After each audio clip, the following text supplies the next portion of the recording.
নমস্কার বন্ধুরা, welcome back to my channel Champa Rannaghar. আজ আমি আপনাদের সঙ্গে শেয়ার করব দুর্দান্ত স্বাদের নাস্তার রেসিপি। না লাগবে কোনো পুর বানানোর ঝামেলা, আর না লাগবে কোনো আটা বা ময়দা। যত খাবেন ততই খিদে পাবে।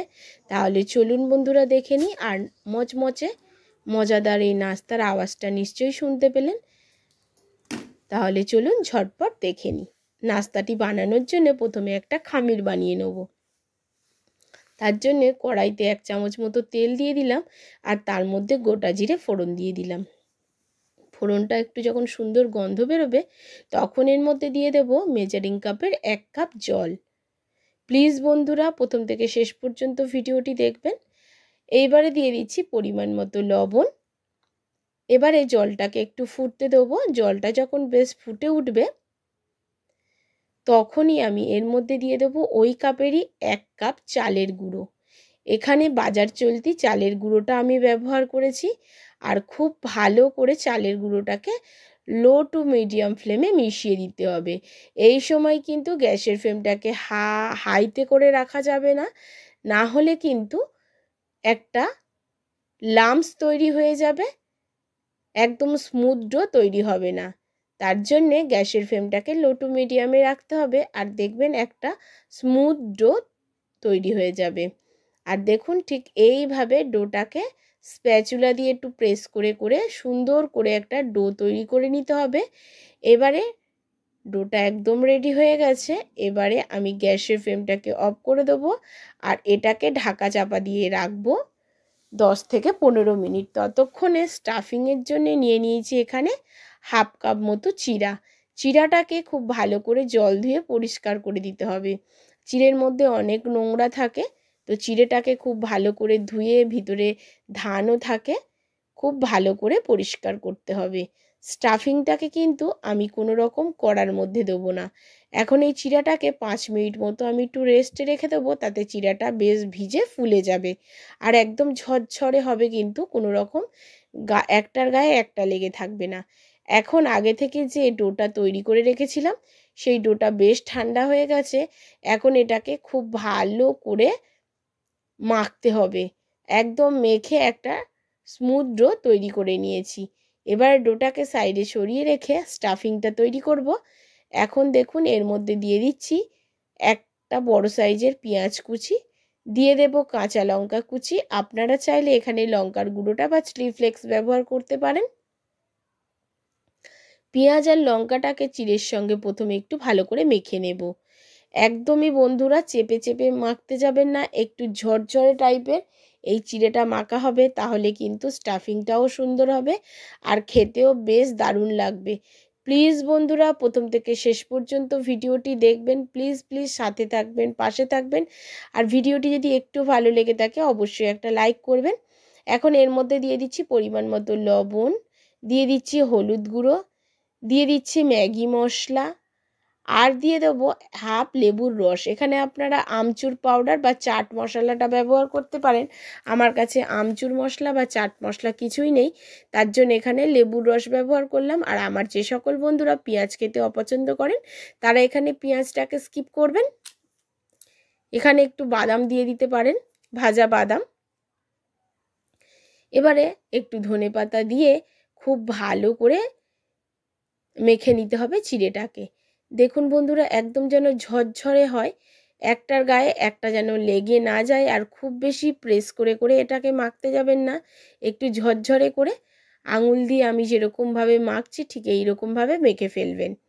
আর দেখুন স্টাফিংটা কিন্তু আমার একদমই রেডি হয়ে গেছে।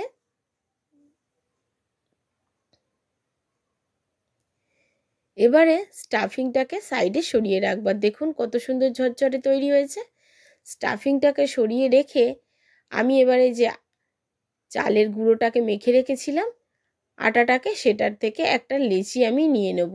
রুটির থেকে একটু ছোট আর লুচির থেকে একটু বড়। অল্প একটু শুকনো আটা ছড়িয়ে এটাকে মেখে নেব, বেলে নেব। আর দেখুন ঠিক এই রকমভাবে আলতো হাতে, খুব বেশি প্রেস করে না, হালকা করে এটাকে বেলতে হবে। প্লিজ বন্ধুরা এটা বলবেন আমার রেসিপিগুলো আপনাদের কেমন লাগছে।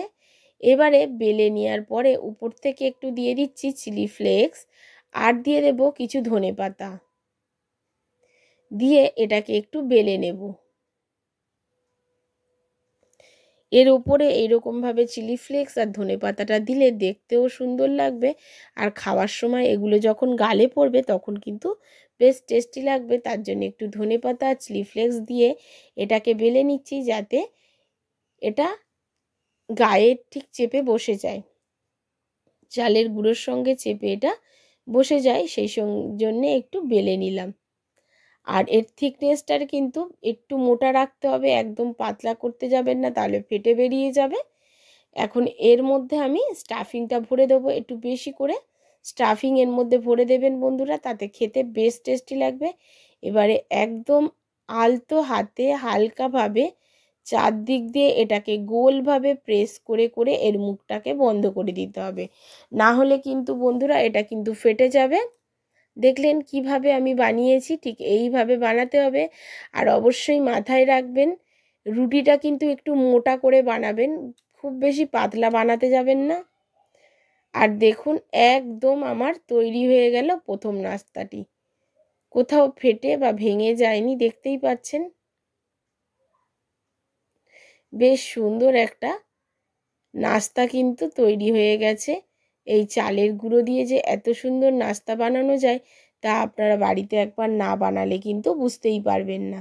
চারদিক দিয়ে একটু আমি এটাকে গোল করে নিচ্ছি, যদি মনে হয় কোথাও ফেটে যাচ্ছে তাহলে হাতে করে একটু তেল দিয়ে এর গায়ে বুলিয়ে দেবেন, হয়ে যাবে। আর দেখুন বন্ধুরা সব কটা নাস্তা কিন্তু আমি বানিয়ে নিয়েছি। এখন চলে যাব এগুলো ভাজার পদ্ধতিতে। অল্প তেল দিয়েছি, খুব বেশি তেল কিন্তু কড়াইতে দিইনি। আর হাই ফ্লেমে গরম করে নিতে হবে, আর এটাকে মিডিয়াম ফ্লেমে রেখে ভাজতে হবে, তাহলে ভেতর থেকে খুব ভালো কুক হবে আর বেশ মচমচে হবে এই নাস্তাটি।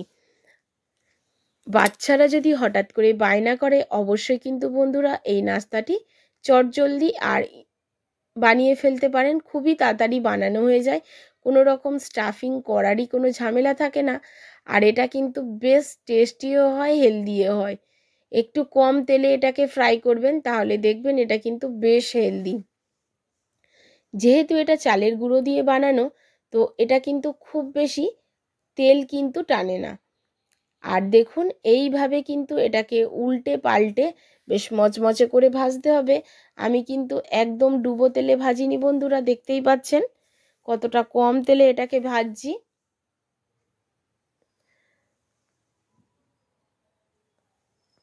আশা করছি যেভাবে আমি আপনাদেরকে নাস্তাটা তৈরি করে দেখালাম আপনারা বুঝতে পেরেছেন।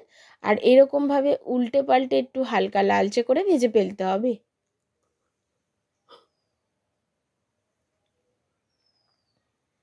আর এটাকে প্লেটে সার্ভ করে তুলে দেখিয়ে দেবো যে এটা কতটা মচমচে আর কতটা ক্রিস্পি হয়েছে। আর দেখুন ঠিক এইরকম উল্টে পাল্টে নিয়েছি। এবারে দেখিয়ে দিচ্ছি যে এটা কতটা মচমচে বন্ধুরা। আশা করছি ভিডিওটি আপনাদের ভালো লেগেছে বন্ধুরা। প্লিজ প্লিজ লাইক করবেন, প্রচুর প্রচুর শেয়ার করবেন, আর কমেন্ট করে জানাতে ভুলবেন না আপনি কোথা থেকে আমার ভিডিওটি দেখছেন। অসংখ্য ধন্যবাদ বন্ধুরা। নমস্কার বন্ধুরা, সুস্থ থাকবেন, পাশে থাকবেন আর আমাকে সাপোর্ট করবেন। আজ এই পর্যন্ত, আবারও দেখা হবে অন্য কোনো নতুন ভিডিওর সঙ্গে। নমস্কার।